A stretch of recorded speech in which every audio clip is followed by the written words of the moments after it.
Александр Игнатенко ал 25-ші.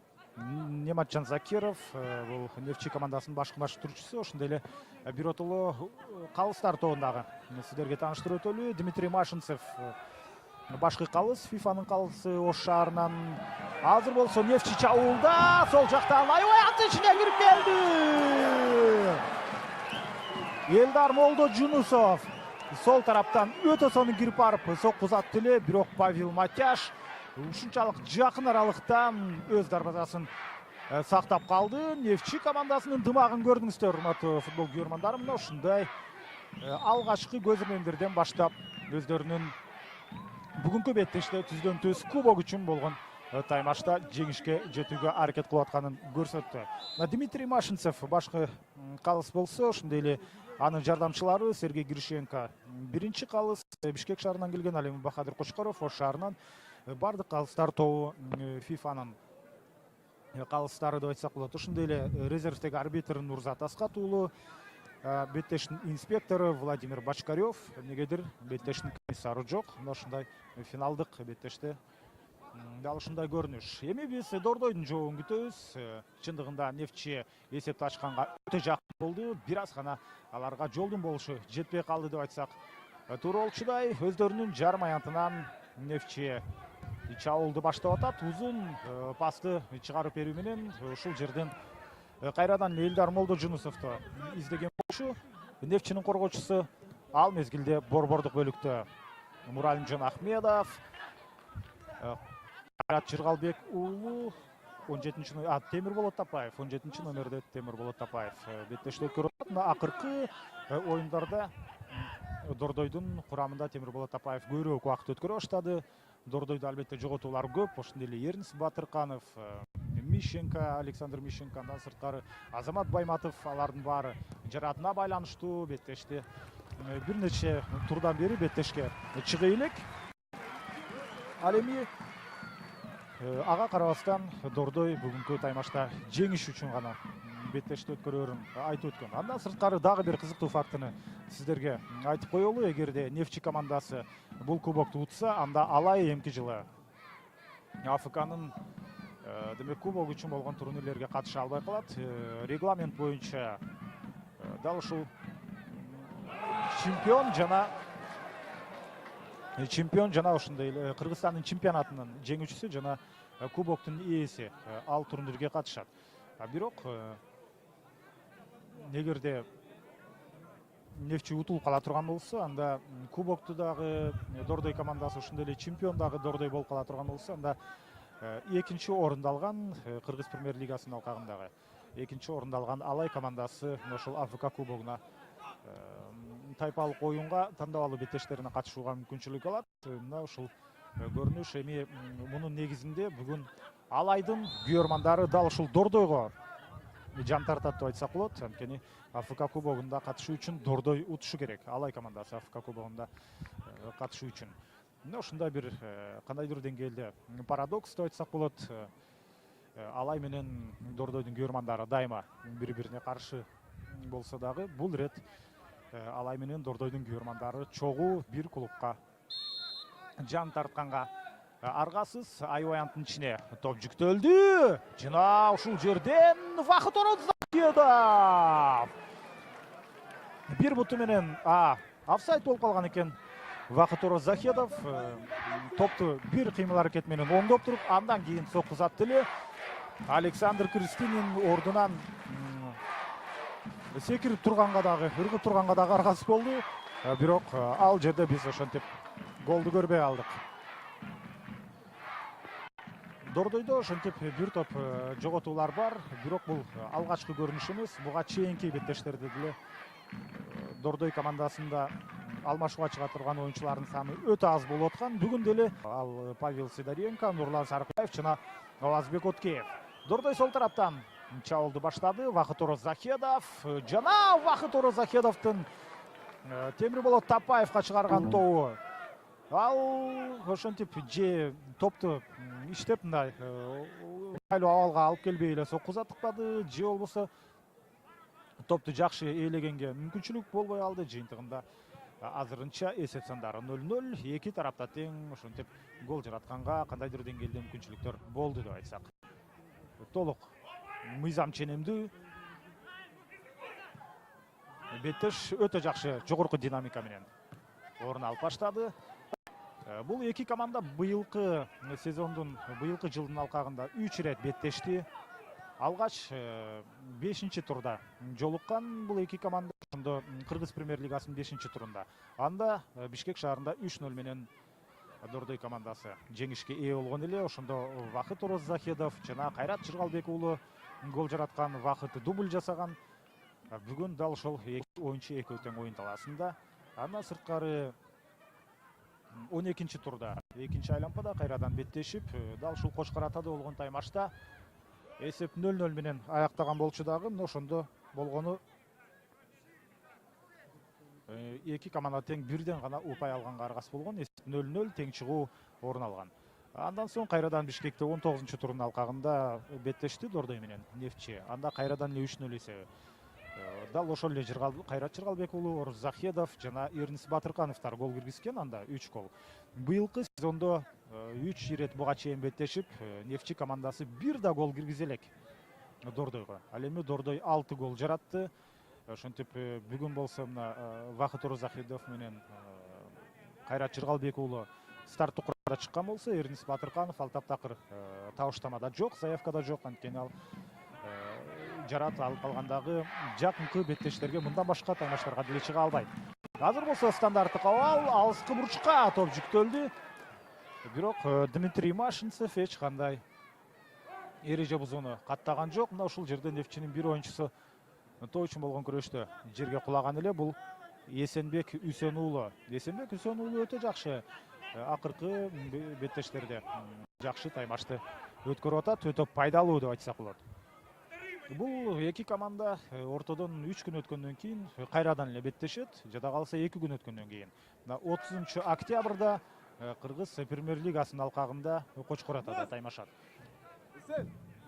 Ал эми ал мезгилде Дордой командасынын көпчүлүк оюнчулары улуттук курама командада ойноп жүргөн футболчулар. Андыктан дал ушул азыркы беттеште эгерде кубок тута турган болсо, мындан кийинкисинде ушул Нефтчи менен болгон беттеште алар Кыргыз премьер-лигасынын чемпиону болгонго толук мүмкүнчүлүк бар. Алар ишке аша турган болсо, ошондо улуттук курама команданын оюндарына алар ишенимдүү, өтө жакшы демек концентрация менен даярданып баштамак. Ал мезгилде мына оң тараптан эреже бузуу орун алган. Темирболот Тапаев аябаянттын ичине кирип бара жаткан учурда бир эмес 2 атаандашанын жолунан тосуп чыкты эле. Жыйынтыгында Дмитрий Машинцев мына ушул жерден айыптоон каттады. 3 оюнчудан тосмо коюлат. Топтун жанында биз Фархат Мусабековду көрүүдөбүз, жана ошондой эле Муралимжон Ахмедов. Дарбазага таамай сокку узатканга деле мүмкүнчүлүк бар. Эгерде Фархат Мусабеков топто оюнга кошо турган болсо, ал көкөлөтүп абага көтөрөт. Ал эми Муралимжон болсо ал түз сокку узатышы ыктымал. Жакынкы бурчка эч кандай кооптуу болуп чыккан жок. Чындыгында такыр кооптуу абалды биз бул жерде көрө албай калдык. Сокку деле кубаттуу эмес, жай жана ошондой эле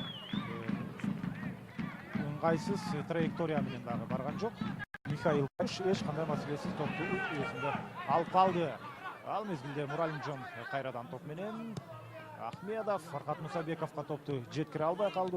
Орто жолдон Александр Игнатенко чабуулду баштап берген. Элдар Молдожунусов азыр ыңгайсыз абалда калып калды. Элдар Молдожунусов бул Кыргызстандын кубогу үчүн болгон турнирде быйылкы сезондо 2 гол жараткан. Бомбардирлердин тизмесинде ал 4-5 орунда турат. 3 голдон киргизген Вахыт Ороззахедов бар, Азамат Өмүралиев, Фархат Мусабеков ал дагы 3 голдун автору, жана Рыскелди Артыкбаев командасынан деп жүрөт. Игнатенко топту өнөктөшүнө өткөргөн учурда бул жерде Элхан Темирбаев абалды курчутпастан тескерисинче арттагы өнөктөштөр аркылуу ойногон. Элхан Темирбаев, Элдардын дарегине топту жеткире албай калды. Демек, мына ошол финалга чейинки бул эки команданын сапары жолун айтып өтөлү. Алгач Нефтчи командасы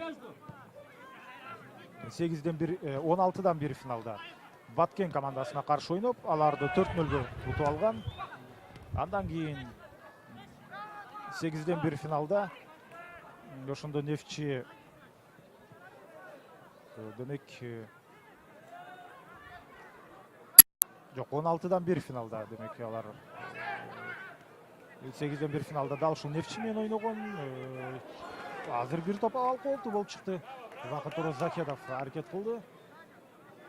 Бул Муралимжон Ахмедов. Муралим Ахмедов экен. Ошондой эле чейрек финалда Нефтчи Алай менен беттешти дагы. Алайды 2-1 утуп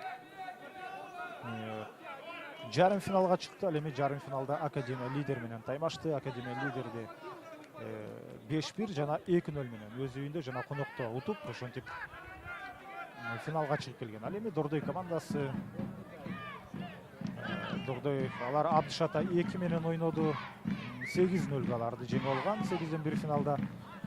Андан соң чейрек финалда Кара Балтаны 4-0 утту. Ошондой эле жарым финалда Алга менен беттешип, Алганы 3-2 жана 4-1 менен утуп ийгилик жараткан. Алгач 4-1, андан кийин 3-2.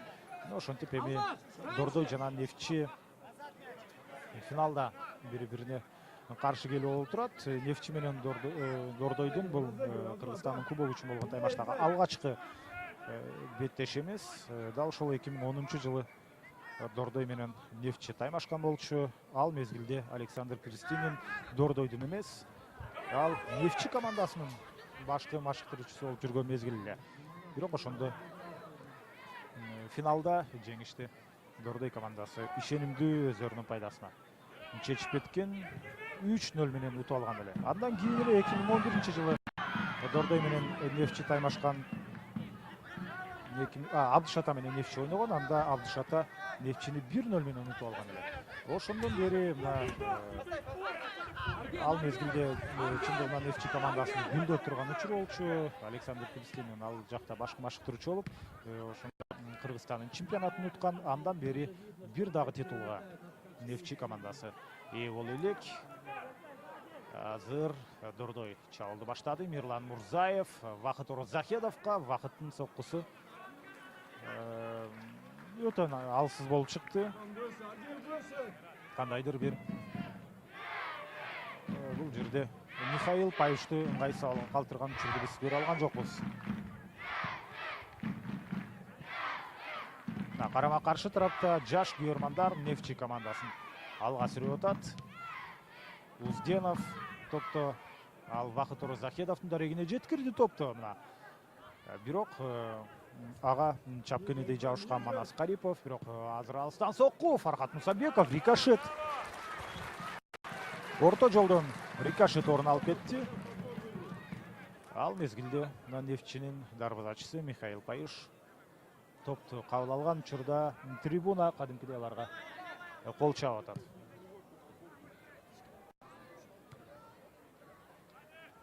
Жалпы финалды ала турган болсок, буга чейинки 2 финал результативдүү болгон эмес.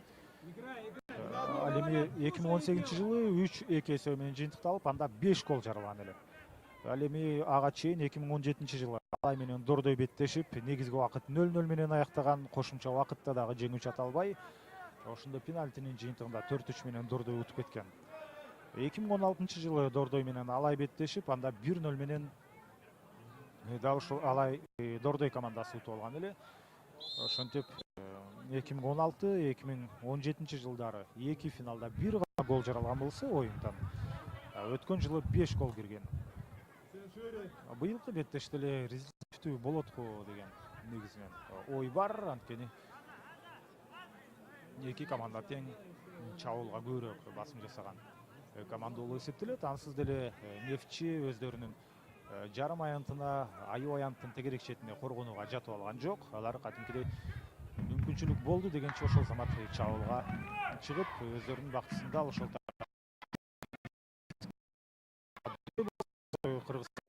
кайсы каршы болсун биринчи номер менен таймаш өткөрүп жүргөн команда.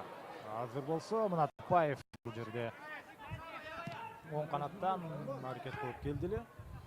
Темирболот Тапаев анын чабуулу ийгиликтүү андан ары узаган жок. Кайрат Жыргалбек уулу акыркы беттештерде ушул таймаштын мыкты оюнчусу аталып аткан Кайрат Жыргалбек уулу азыр өтө жакшы спорттук калыбында. Анын эң акыркы күйөрмандарга демек жакпаган таймашы ушул Тажикстанга каршы беттеш деп айтсак болот, улуттук курама команданын аткаруусунда. Ал эми андан башка андан кийинки беттештердин дээрлик баарында Кайрат Жыргалбек уулу өтө жакшы сапаттуу оюнду өткөрүп келе жатат.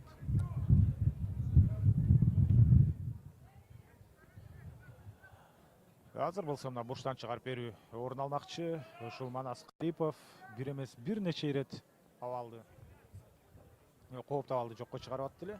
Фаркат Мусабеков бурчтан чыгарууну ишке ашырат. Дордойдун ошондо 5 оюнчусу ичинен аябай антынын ичинде алыскы бурчка бул болсо Элхан Темирбаев. Элхан Темирбаев ошол замат ылдам каршы чабуулду баштаганга аракет жасады. Азыр болсо топ менен Эсенбек Үсөн уулу сол тарапка Азамат Өмүралиевке топту жеткирген. Азамат Өмүралиев Нефчи курамындагы 3 голду жараткан. Дал ушул Кыргызстандын кубок үчүн болгон таймаштагы негизги фавориттердин бири. Стандарттык абал орун алат. Ылдам каршы чабуул бул жерде ишке толук мүмкүн болчу. Андыктан Машинцевдин чечими толугу менен мыйзам ченемдүү. Азыр болсо топ менен Александр Игнатенко алыскы бурчка топту чыгарды. Нефчи экинчи кабаттан тоо үчүн күрөшөт. Элхан Темирбаев! Элхан Темирбаев азыр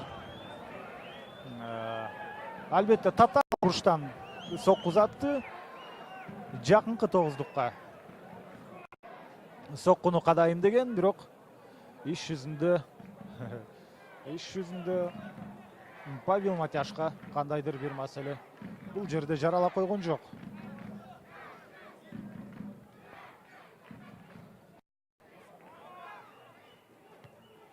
Абада тоо үчүн күрөш. Муралимжан Ахмедов топту алган учурда Узденов азыр Магомед Узденов экени бузуп тур. Менин оюмча анын колуна топ тийип кеткен. Сиздерге кайталоо барбы жокпу билбейм, бирок мен да отурган жерде чындыгында бул эпизодду кайрадан көргөнгө азыр мүмкүнчүлүк жок. Ар бир стандарттык абалды максималдуу түрдө пайдаланууга аракет кылып атат. Нефчи командасы жана азыр ушул жерден парашют стилинде сонун бир гол жарала тургандай болду эле. Павел Матяштагы бир аз ыңгайсыз абалда калган. Арген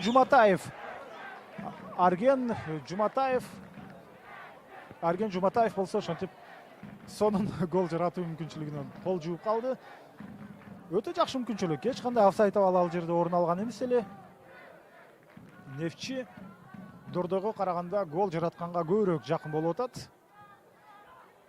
Эми бул беттеш Кочкор Атада өтпөсө дагы баары бир кандайдыр деңгээлде Нефчи өз үйүндө деп айтсак болот. Анткени Жалал Абад, Кочкор Ата Жалал Абад облусунда, ал эми Жалал Абад шаары бул албетте Жалал Абаддын дал ушул облустун борбору. Элхан Темирбаев топту ал кошкон жок. Демек Эсенбек Үсөн уулуна калтырды. Александр Кристинин башында мына отуруп беттешке ошол жактан көз салып турду эле. Азыр болсо ордунан туруп оюн талаасына дээрлик кирип кетчүдөй болуп атат. Анткени Дордойдун коргоочулары бир топ ушундай кооптуу абалдарды өз дарбазасына жаратып алууда. Оң тараптан Азамат Өмүралиев ал топту ошол замат оюнга кошту. Аброр Кыдыралиев андан ары Дордойдун оюнчуларын бир аз өздөрүнө чакыруу керек. Михаил Паюш, Азамат Абдуллаев Кыргыз премьер лигасындагы эң мыкты коргоочулардын бири, бирок азыр жаңылды. Фархат Мусабеков Машинцевтің чечимине такыр түшүнбөй жатат. Бул жерде Манас Карипов, жок, бул Аброр Кыдыралиев экен. Аброр чындыгында топко биринчи жеткен болчу. Бирок топ менен кошо Фархат Мусабековдун бутун тееп кетти. Ошондуктан стандартты кабал бул жерде орун алып атат. Биринчи таймдын ортолук бөлүгү азыр ылдам голду биз ошентип көрө алган жокпуз. Эки тарапта тең гол жаратканга жакшы мүмкүнчүлүктөр болду эле. Фархат Мусабеков аябаянттын ичине топту жүктөдү. Ары жактан кайсыл оюнчу? Дордойдун азыр бир оюнчусу дарбазаны көздөй акырын сокку узатып көрдү. Бул Айзар Акматов, борбордук коргоочу, албетте сөзсүз түрдө борбордук коргоочулар стандарттык абалды атаандашынын аябаянтына келет. Топ аябаянттын ичине кирип кайрадан чыкты. Фархат Мусабеков жер аркылуу чабуулду баштайм дейт. Чабуул андан ары улана бермекчи. Вакыт топту Темирболот Тапаевга калтырган жана Темирболот Тапаев жакшы финт менен чабуулга өткөнгө аракет кылды эле. Ал учурда Нефчинин бир оюнчусу жараат алып калды. Атаандашынын чыкагы тийип кетти окшойт мурдуна. Бул ким болду экен? Алыстан көрүү Аброр Кыдыралиевго дейм. Же Азамат Абдуллаев. Жок, Азамат Абдуллаев эмес, демек Аброр Кыдыралиев дарыгерлердин көмөгүнө муктаж. Тыныгуудан пайдаланып, ошол Кыргызстандын кубок үчүн болгон беттештерди буга чейинки тарыхын айтып туралы финалдык беттештерди. Ошондо мына Дордой командасы 10 Кыргызстандын кубогун уткан, жана бул жагынан алар рекорддук көрсөткүчкө ээ болуп турат. Алгачкы ирет Дордой 2014 жылы. Ошондо эсиңиздерде болсо Кара суунун жаштык ак алтын деген клубу бар болчу. Ошол 2004 жылы жаштык ак алтын менен финалда ойноп, аларды 1-0 утуп алган. 2005 жылы кайрадан эле ушул эки команда беттешкен, анда Дордой уткан. 2006 жылы кайрадан жолуккан, анда дагы Дордой утуп алган. Жаштык ак алтын ошентип катар менен 3 рет финалда жеңишти Дордой калдырып ийген. Ага чейин дагы 3 жолу жаштык ак алтын финалга чыккан болчу, бирок ошонун баарында СКАПВО командасына 0-1 эсебинде жеңилген болчу. Жаштык ак алтын өтө ушундай бир тарыхында финалда жолдуу болбой калган командалардын бири болуп эсептелет. Анткени 6 ирет катары менен финалга чыгып, 6 ирет финалда жеңилип калуу ушул жаштык ак алтындын демек тарыхында. Андан сырткары Алай командасы бир нече ирет финалга чыкты, бирок дээрлик баарында алар дагы жеңилүү узасын тартып келе жатат. Азыр болсо Нефчи мына 3-чү ирет ушул аракетти көрмөкчү. 3-чү ирет финалга чыгып эми чемпион болууга, Кыргызстандын кубогун утканга аракет кылат. Азырынча эсеп сандары 0-0. Эсен Үсен уулу топто оюнга кошту. Капталсыздыктан Игнатенко топ менен, Элхан Темирбаев, андан ары Арген Жуматаев. Арген Жуматаев жер аркылуу топту чыгарды эле. Бирок өз учурунда Дордой командасынын коргонуусу сапаттуу болуп чыкты. Кайрат Чыргалбек уулу Фархатка топту жеткирди. Фархат Мусабеков, ал Мустафа Юсупов менен ойногон. Вахыт Оразахедовдун дарегине Вахыт топко жетпей калды башы менен, бирок кайрадан ой бул эмнеси? Вахыт Оразахедовду азыр Эсен Үсен уулу чалып чыкты. Стандарт кабал. Экинчи кабаттан азыр Дордойдун оюнчулары чабуулга чыгат. Анткени Муралимжон Ахмедов топту аябаянттын ичине жүктөп бермекчи.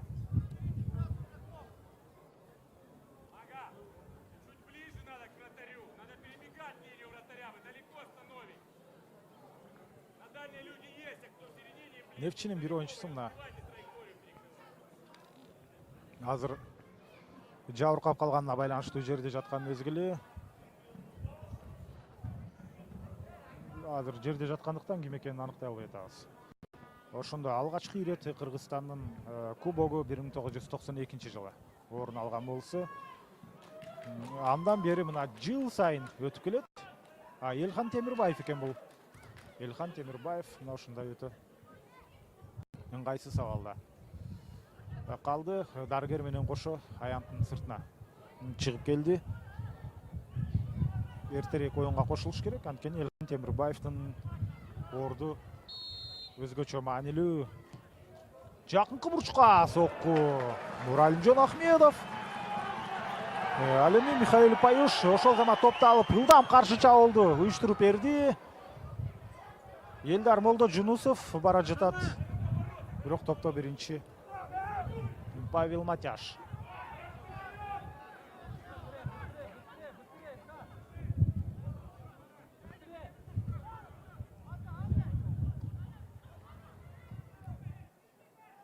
Мирлан Мурзаев топ менен. Мирлан Мурзаев мына сол тарапта ойноп атат бүгүн.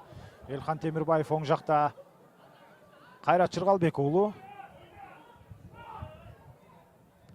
Муралимжон Ахмедов. Игнатенко орто жолдон топко көзөмөлдүк кылды дагы. Эсенбек Үсөн уулуна жеткирди. Эсенбек Үсөн уулунун чыгарып берүүсү Арген Жуматаевдин дарегине. Арген топ менен Элханга бериш керек беле, жер аркылуу жок. Эмнегедир аны ишке ашырган жок. Ар ойлонуп топту өзүндө өтө көп кармап койду. Жыйынтыгында мына топто ошентип Арген Жуматаев жоготту. Кандай сонун пас келди эле негизинен Аргенге. Бурчтан чыгаруу орун алат. Стандарттык абал Нефтчинин Нефтчи командасынын азыр негизги үмүттөрүнүн бири. Анткени оюндан гол жаратуу бир төлө кыйынга турат. Дүйөрмандардын колдосун угуп атасыздарбы?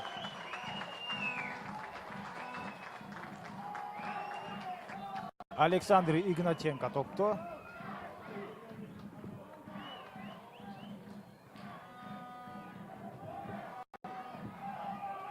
Игнатенко чыгарып берди. Абада топ үчүн күрөштө бул жерде Дордойдун оюнчусуна тийген жок. Нефтчи командасын эмнегедир Машинцев кайрадан Нефтчинин пайдасына чечип атат. Билбейм, мен отурган тараптан, албетте мен алыстамын, бирок мен караган ракурстан даана байкалган болчу. Машинцев болсо кайрадан Нефтчинин пайдасына чечип берди. Арген Жуматаев карама каршы тараптан топту оюнга кошмокчу. Жакынкы бурчка, жок, алыскы бурчка топ көтөрүлдү. Элхан Темирбаев, рикошет. Бирок топ аянттан сыртка чыккан жок. Кыргызстандагы эң ылдам оюнчулардын бири Кайрат Чыргалбек уулу. Бирок азыр Кайрат бош зонаны колдоно алган жок. Топту өзүндө көбүрөөк кармап койду эле, жыйынтыгында жөн гана аут. Нефтчи командасынын оюнчулары өздөрүнүн позициясын ээлегенге жетишти. Мирлан Мурзаев бул ирет оң тарапта жүрөт. Ал Темирболот Тапаев менен алмашты окшойт. Ооба, Темирболот Тапаев карама каршы тарапка өтүптүр. Мирлан Мурзаевдин ушул биз алгачкы дээрлик жарым саатка жакын учурда жалаң сол тараптан көрүп аттык эле. Ал жакта Мирлан Мурзаевга дээрлик топ жеткен жок. 1-2 ирет гана топко ээлик кылган болбосо. Андыктан бул көрүнүш жада калса Александр Кристининдин деле тапшырмасы эмес го дейм.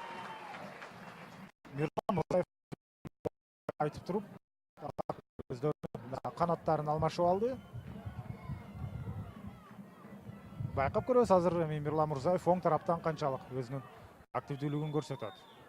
Темирболот Тапаев чындыгында активдүү болот эле. Азыр болсо кайрадан Нефтчи чабуулга жөнөдү. Элдар Молдожунусов топту өзүндө сактап калган. бирок оюн талаасында сактап калган, бирок жыйынтыгында чабуулду андан ары уюштура албай калды. Капталсызынан топ оюнга кошулат. Кайрат Чыргалбек уулу Муралим жөн аркылуу ойноду. Фаркат Мусабеков. Бул жерде Аброр Кыдыралиевдин колуна топ тийип калды. Ошондуктан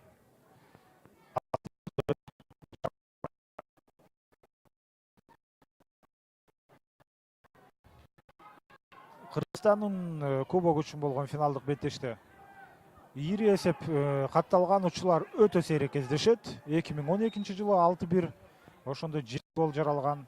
Жана ошондой эле 2015 жылы 4-2 анда 6 гол. Андан сырткары өткөн сезондогуну айтсак болот. Өткөн сезондо Дордой Алай беттешинде 3-2, ошондо 5 гол. Башка учурларда 4төн көп эмес голдор кирип келет. Жада калса жок эле дегенде бир 7-8 беттеш 1-0 эсебинде аяктаган. Азыр мына офсайд абалы катталган болчу. Ошондуктан Михаил Паюш топту жөн гана өзүнүн дарбазасынан оюнга киргизип атат.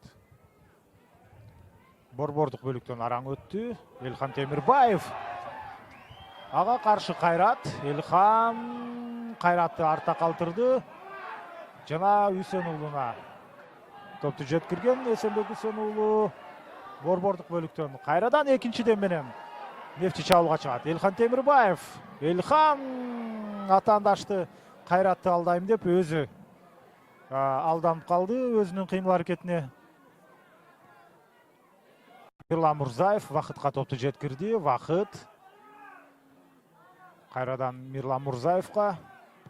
Мирлан Темирболот Тапаевка топту өткөрдү эле. Темирболот жете албай калды. Экинчи ирет Мирлан Мурзаев мына ушундай бир кызыктай пасты берип атат. Негизинен мыйзам ченемдүү көрүнүш эми ал. Топту карама каршы жакка көтөрүп атканы. Бирок мына ушул так болбой калганы бул биринчи жолу эмес. Элхан Темирбаев кайрадан жерде. Буга чейин дагы ал кыйналып атты эле. Кайсыл жеринен ал жабыркап атат. Элхан Темирбаев оюн талаасын таштап кете турган болсо, ал бир топ эле ошондо жоготуу болот. Кабыргасы ооруп аткан экен. Ушу буга чейинки топ үчүн болгон күрөштөрдүн биринде мына ушул чыканак менен сокку жеп алса керек эле. Өзүнүн жарым аянтында дагы жерде жатып калган учур болду эле Элхан Темирбаевда. Алмашууга чыга турган Нефтчинин оюнчулары бул Акбаржон Ходжаев, Сыймык Аскарбек уулу, Умидилла Иминов, Аброр Аскаров, Шарух Аскаров, Антон Нефедов жана Темирлан Апазы уулу. Дал ушундай курам бүгүнкү беттеште оюн талаасына чыга алат. Нефтчинин оюнун күчөтүү үчүн Кайрат Чыргалбек уулу.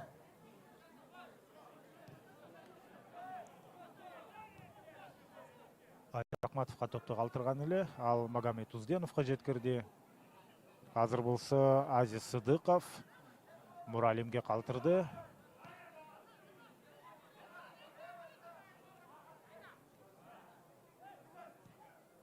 Өтө жакшы чыгаруу. Темирболот Тапаевдин чуркаганы ийгиликтүү эмес.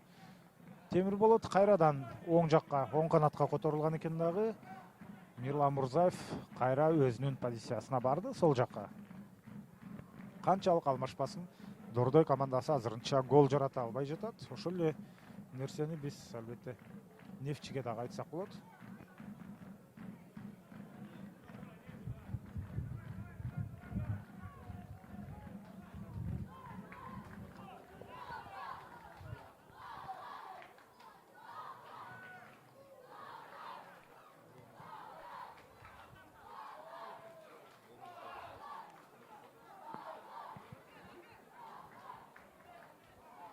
Капталсыздыгынан топ оюнга кошулду. Муралим Ахмедов, Фархат Мусабеков, Фархатты кармап койду жана бүгүнкү беттештеги алгачкы сары кагаз Аброр Кыдыралиев. Аброр Кыдыралиев ошентип мына сары кагаз менен сыйланды. Көскөрүнө эреже бузду. Бул жерде ылдам каршы чабуулга чыгып кетүү мүмкүнчүлүгү бар эле. Аброр абалды түшүндү, себеби Нефтчинин бардык оюнчулары өзүнүн позициясында эмес эле. Ошондуктан сары кагаз алаарын түшүнүп турса дагы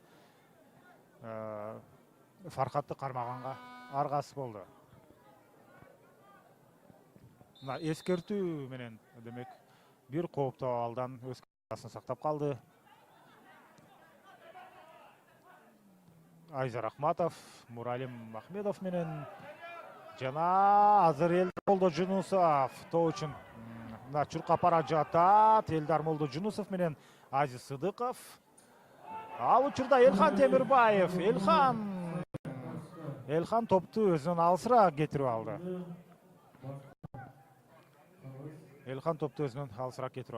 Мына урматтуу футбол көрөрмандары, ошентип Кыргыз Спорт ТВ каналы сиздерге түз эфирде бул Кыргызстандын кубогу үчүн болгон таймашты сиздерге көрсөтүүдө. Биздин каналга жазылганды унутпаңыздар, урматтуу көрөрмандар. Кыргызстандагы футбол жана андан сырткары волейбол, футзал, негизи эле Кыргызстандагы маанилүү беттештердин баарын түз эфирде сиздерге сунуштап турабыз. Биздин каналга катталып, жазылып, андан сырткары атайын коңгуроочону басып койсоңуздар болот. Түз эфир башталар учурда сиздерге ушундай белги берилип турмакчы.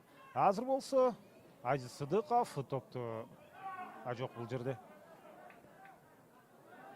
Демек тоо үчүн күрөштү Элхан Темирбаев жүргүзгөн эле. Павел Матяш Нойердин стилинде аябай антын тыштап чыгып барып атат. Акыркы беттештерде биз өтө көп көрүп атабыз. Ушул Павел Матяштын аябай антынан сыртка чыкканын өтө көп ирет көрүп атабыз. Эч кандай эреже бузуу орун албаптыр. Игнатенконун чыгарып берүүнө ошентип атаандаш тоскоолдук кылды эле. Ал учурда Машинцев азыр Темирболот Тапаевка келип, анын ал акыбалын сурашы керек. Тескерисинче бул жерде Нефтчинин оюнчусу жабыркап калгандай көрүнгөн, а иш жүзүндө Темирболот Тапаев ушундай кыйын абалга кабылган экен. Топту Нефтчи оюнчусу ойноду. Темирболот Тапаев бул абалдан эмне болуп кыйналып калды. Дордойдо 3 гана алмашуу бар. Дарбазачылардан сырткары албетте Кутман Кадырбеков менен Валерий Кашуба. Алар заявкада бар алмашуучу оюнчулардын катарында. Ал эми оюн талаасында ойной турган футболчулар булар Павел Сидоренко, Нурлан Сарыкбаев жана Авазбек Откеев. Ушулар гана 3 алмашууга мүмкүнчүлүк бар болсо, ошол 3 гана оюнчу аянтка чыга алат. Александр Кырстинин азыр жардамчы калыс менен эмнегедир бир учурларды талкуулап атат.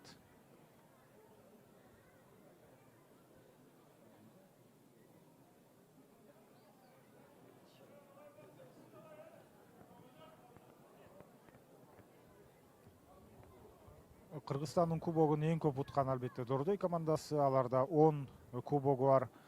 Ал эми экинчи орунда Бишкектин СКАПВО командасы турат. Алар катары менен 6 ирет чемпион аталган. Андан сырткары Абдышата, ошондой эле Алга командасы, Алга мисалы үчүн 3 ирет Кыргызстандын кубогун уткан. Абдышата болсо 2 жолу. 3 жолу. Абдышата 3 жолу уткан. Кечиресиздер.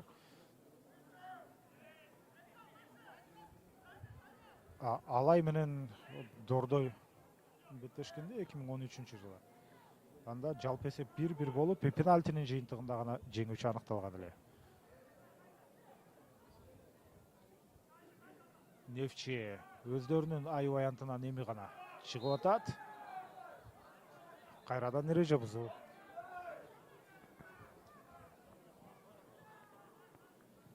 Нефтчи жок, кайрадан башташы керек. Демек калыстын ышкырыгы менен таймаш андан ары уланышы керек.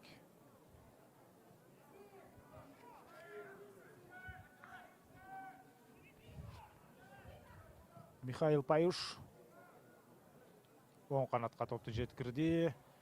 Нефчи чабуун улантат. Бир гол жаралмайынча мына ушундай көрүнүш орун алып өрчүдөй. Эки команданын кимиси болбосун бир гол жаратып алса, ошондо оюн чындап кызыктуу учуруна келип жетмек. Абада тоо үчүн күрөш. Мирлан Мурзаев өтө тереңге кирип барган экен. Мирлан дагы деле топ менен Вахыт Оразахедовдун дарегине. Бирок ал учурда абал коопсуздандырылды. Азамат Абдуллаев ойногон. Андан ары өнүктөш аркылуу жана Арген Жуматаев менен Элдар Молдожунусов эле. Элхан Темирбаев азыр топто. Элхан өнүктөшүнө беришиде эмес. Эсен Үсөн уулуна калтырды. Жана Темирболот Тапаев. Элхан Темирбаев. Ал Арген Жуматаевка, Игнатенко, Аброр Кыдыралиев.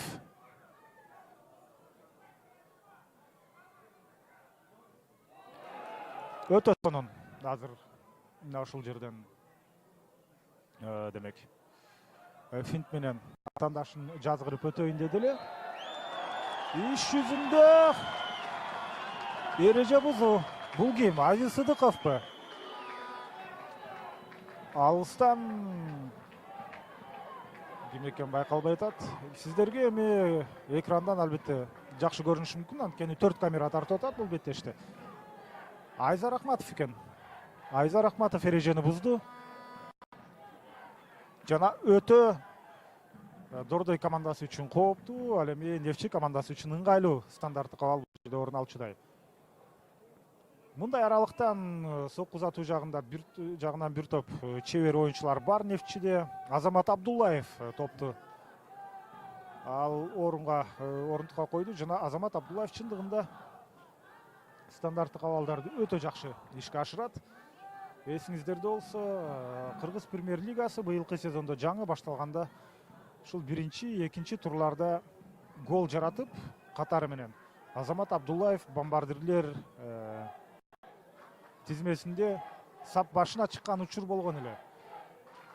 Борборду коргоочу Азамат Абдуллаев, бирок стандарттык абалдарда албетте көбүнчөсү пайдалуу оюндарды жүргүзүп келет. Азамат топту тыштап кетти. Ал жерде Манас Карипов эмне болуп кетти бул жерде?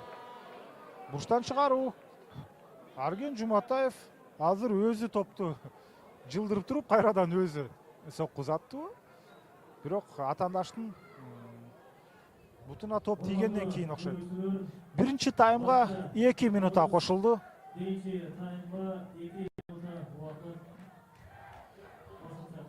Кана таймдын аягында гол көрүп калабызбы? Элхан Темирбаев Эсен Үсөн уулуна. Азыр болсо бурчтан чыгаруу орун албайт. Анткени топ бул жерде Эсен Үсөн уулунун бутуна тийип, оюн талаасын таштап кетти. Павел Матяш шашпайт. Биринчи тайм 0-0 менен аяктаганы жакшы. Бир гол өздөрүнө өткөрүп алгандан көрө Вахыт Оразахедов топту аянтта сактап калды. Нефчи биринчи таймда өтө көп чабуулга чыкты. Элдар Молдожунусов топту таппай калды.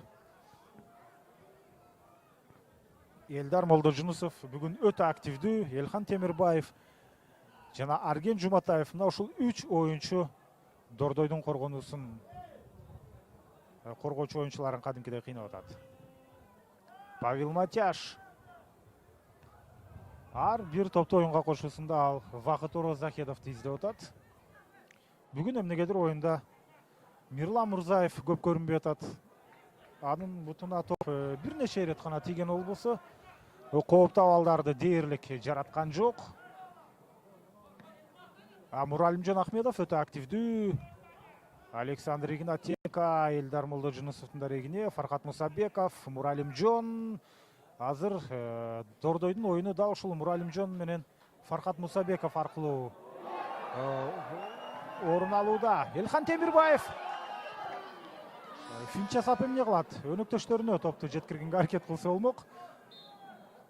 Ал учурда биринчи таймдын бүткөндүгү тууралуу ышкырык жаңырды. Эсеп сандары 0-0. Урматтуу футбол көрмандары, бул Кыргызстандын кубогу үчүн болгон финалдык таймаш. Дордой Нефтчи беттешип атат.